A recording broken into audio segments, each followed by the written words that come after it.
नमस्कार, तपाईं हेर्दै हुनुहुन्छ सचेतक न्यूज.com बाट प्रसारित कार्यक्रम सचेतक संवाद। आज हामीसँग हुनुहुन्छ वंशगोपाल दुग्ध उत्पादक सहकारीको अध्यक्ष रामहरि चौलागाई। स्वागत छ यहाँलाई कार्यक्रममा। हस्, नमस्कार। दुग्ध उत्पादक सहकारीको बारेमा केही बताइदिनुस् न। दूध उत्पादक सहकारी भन्ने बित्तिकै संस्थाको नजिक रहेका शेयर सदस्यहरू जो पशुपालक किसानहरू छन् तिनीहरूको दुधलाई सङ्कलन गर्ने र त्यसलाई व्यवस्थापन गर्ने हिसाबले खोलिएको एउटा संस्था दूध सहकारी संस्था हो। र वंशगोपाल दूध उत्पादक सहकारी संस्था चाहिँ हेटौँडा 6 चौवडामा रहेको छ। यसमा 330 जना शेयर सदस्यहरू हुनुहुन्छ र दैनिक रूपमा अहिले 1100 चान्चुन चाहिँ दिनमा दुध कलेक्सन भइरहेको छ। यही हिसाबले चलिरहेछ। तपाईँ कति वर्षदेखि चाहिँ दुग्ध उत्पादक सहकारीमा संलग्न हुनुहुन्छ? म लगभग 10 वर्षदेखि त्यो सहकारीमा आबद्ध छु र गाई पालेर दुध पनि बेचिरहेकै अवस्था हो। र यो पछिल्लो चरण चाहिँ सञ्चालक समितिमा 2 कार्यकालसँगै बसेँ। एकचोटि चाहिँ त्यसको बचत परिचालन समितिको संयोजक भएर बसेँ र अहिले चाहिँ गत 2 वर्षदेखि चाहिँ त्यस संस्थाको अध्यक्षको रूपमा काम गरिरहेको छु। तपाईँ यसअघि कुन पदमा हुनुहुन्थ्यो र त्यस पदमा रहेर के कस्ता कामहरू गर्नुभयो? त्यस संस्थाको सबभन्दा पहिला त म एउटा बचत परिचालन समिति हितकोष भनेर थियो किसानहरूको, जसले किसानहरूलाई आवश्यक पर्दा गाई पालन गर्नको लागि ऋण कर्जा दिने र बचत सङ्कलन गर्ने त्यसले काम गर्थ्यो। त्यसलाई हेरिरहेको थिएँ त्यसको संयोजक भएर। पछिल्लोचोटि चाहिँ त्यस संस्थाको सञ्चालक समितिको सदस्य भएर 2 कार्यकाल काम गरेँ र त्यो हुँदा संस्थामा आबद्ध भएका किसानहरूलाई कसरी दुध उत्पादनलाई वृद्धि गर्न सकिन्छ र आय आर्जनलाई वृद्धि गर्दै स्वरोजगारको माध्यमबाट आम्दानी आय स्तर उकास्ने कुरामा कसरी किसानलाई गर्न सकिन्छ र हुन सक्ने सेवा सुविधा दिन सकिन्छ भन्ने कुरामा नै मेरो पहल कदमी रह्यो। तपाईको यस क्षेत्रमा रहेको अनुभवको बारेमा बताइदिनुस् न। अब यस क्षेत्रमा भन्नुपर्दा मैले अब मेरो एउटा पारिवारिक पृष्ठभूमि नै किसानसँग जोडिएको पहिलो कुरा। दोस्रो चाहिँ पशुपालन मार्फतै समृद्धिका कुरा चाहिँ कृषिसँग नजोडिकन समृद्धि हुँदैन भन्ने खालको मेरो आफ्नो आन्तरिक रूपमा पनि रहेको र डेरीमा दुध सङ्कलन गर्ने दुध बिक्री गर्ने कुरामा लागिरहेको र सँगसँगै यो संस्था मार्फतै व्यक्ति भन्दा संस्था मार्फतै आम्दानीलाई बढाउने एउटा आधार चाहिँ दुध उत्पादन र कृषि पशुपालनलाई अझ व्यावसायीकरण गरेर जाने नै पर्छ भन्ने नै मेरो आफ्नो ध्येय रहेको हुनाले त्यतातिर चाहिँ मेरो भूमिका अलिकति बढी क्रियाशील हुन पुग्यो हो। अध्यक्षको रूपमा तपाईँ सहकारीमा आफ्नो भूमिका चाहिँ के कस्तो छ बुझ्नुहुन्छ? अब सहकारीको अध्यक्ष भन्ने बित्तिकै संस्थाको नेतृत्वदायी भूमिकामै रहने कुरा भयो र त्यो संस्थामा आबद्ध भएका 2048 साल असोजदेखि स्थापना भएको त्यो संस्थालाई र त्यहाँभित्र आबद्ध भएका 330 शेयर सदस्यहरू र 555 बचतकर्ताहरूलाई को संरक्षण गर्ने जिम्मेवारी एउटा रह्यो भने अर्को चाहिँ डेरीको माध्यमबाट किसानले उत्पादन गरेका दुधहरूलाई बढीभन्दा बढी आय आर्जनमा जोडेर उनीहरूको आय वृद्धि गर्ने र व्यवसायिक गराउने अर्को एउटा मेरो उद्देश्य हो भने अर्को चाहिँ किसानहरूलाई बिस्तारै उत्पादनलाई बढी जोड दिएर पशुपालनलाई व्यवसायीकरण गर्ने र त्यसबाट उनीहरूको आय आर्जन र जुन अन्यत्र विकल्प खोजिने जुन खालको हाम्रो देशको अहिले अवस्था छ त्यो विकल्प खोज्नबाट स्वदेशमै राख्नुपर्छ भन्ने खालको रोजगारीको अवसर सिर्जना गर्ने र आम्दानीका पाटाहरूलाई पनि अगाडि बढाउने उद्देश्यका साथ यो संस्थाको एउटा नेतृत्वदायी भूमिका निर्वाह गरिरहेको छ र त्यही अनुसार हामीले किसानहरूलाई गाई पालनको लागि त्यहीँबाट हामी लोन प्रवाह गर्छौँ।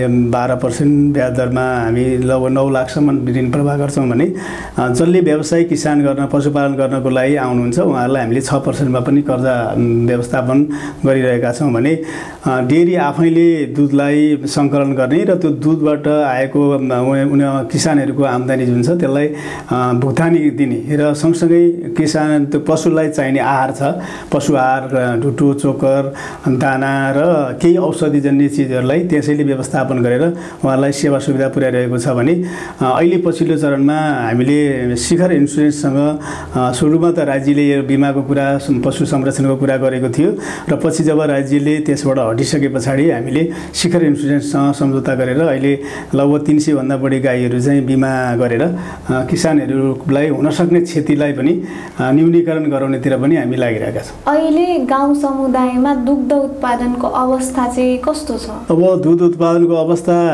त उत्पादनको कुरा बढिरहेकै हो, किसानहरू पनि त्यतातिर आशावादी नै हुनुहुन्छ। अहिले पनि व्यवसाय किसान गर्न गाईको उन्नत जातका गाईहरू पालन गर्ने कुरामा आशावादी हुनुहुन्छ।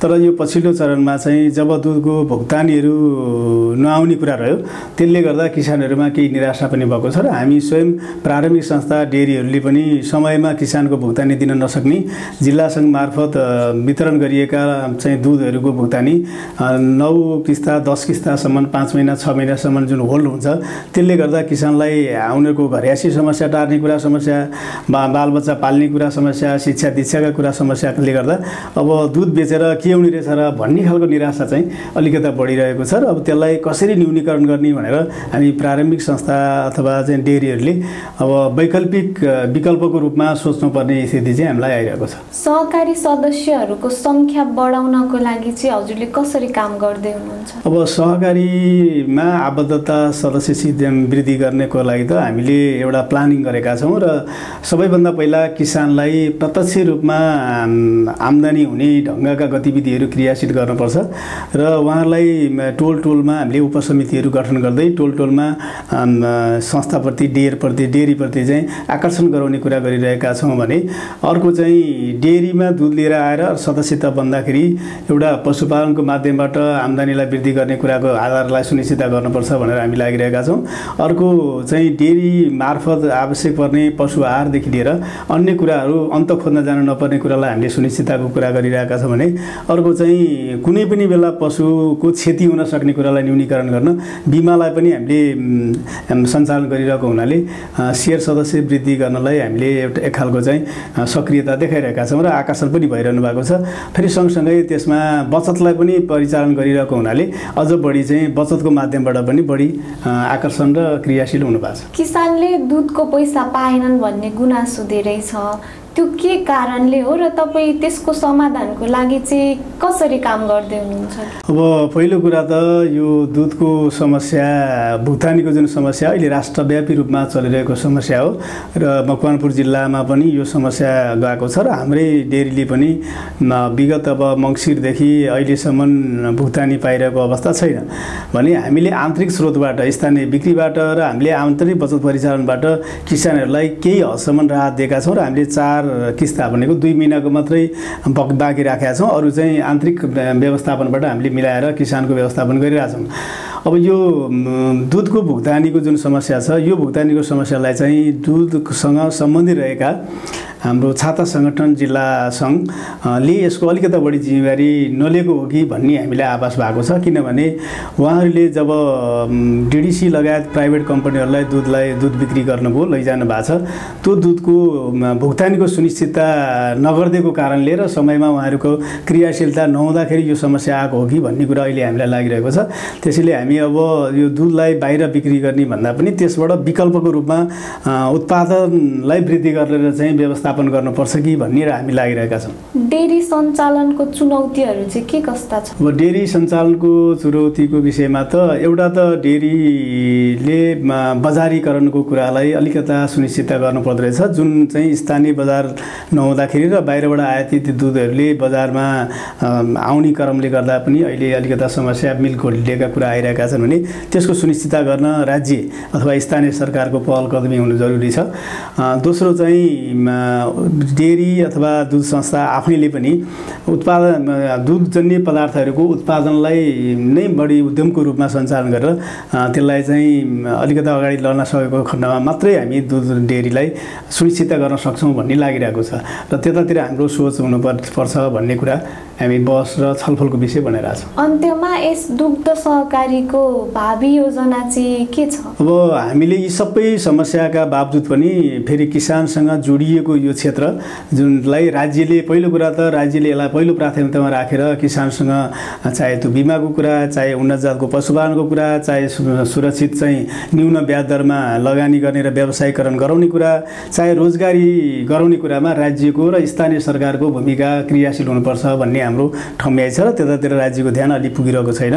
खालि अलिकता निर्माण र ठेकापट्टाको कुरालाई बढी चाहिँ फोकस गरिरहेको हुनाले पनि कमजोर भएको छ। दोस्रो कुरा चाहिँ हामी आफै संस्थाहरूले आफैले पनि यसको विकल्पको रूपमा हामी आफै आफ्नो खुट्टामा उभिन सक्ने क्षमतालाई अभिवृद्धि गर्ने कुरा र किसानहरूलाई 1, 2, 3 गर्दै गाई पशुपालनलाई व्यवस्थित रूपमा व्यवसायीकरण गराउने र त्यसबाट उत्पादित वस्तुलाई अथवा दुधजन्य पदार्थहरूको उत्पादन गर्दै बजारीकरणको सुनिश्चितता गर्ने र उहाँहरूलाई दुधको माध्यमबाट अथवा डेरीको माध्यमबाट रोजगारी र आम्दानी बढ्छ भन्ने कुरामा विश्वस्त पार्दै अगाडि लैजाने कुरामा हामीले सोच बनाइरहेका छौँ। त्यही अनुसार हामीले बिमाको गतिविधि बिमाको कुरा औषधिहरू चाहिँ लैजाने कुरा र हामीले टोलमा जनचेतनामूलक अन्तर्क्रिया छलफल गोष्ठीहरूलाई क्रियाशील बनाउँदै लगिरहेका छौँ। हजुरको अमूल्य समय दिएर आफ्नो दुग्ध उत्पादक सहकारीको बारेमा जानकारी दिनुभयो त्यसको लागि धेरै धेरै धन्यवाद। हस्, मेरो तर्फबाट पनि यहाँहरूलाई धन्यवाद। कम्तीमा यो मिडियाको माध्यमबाट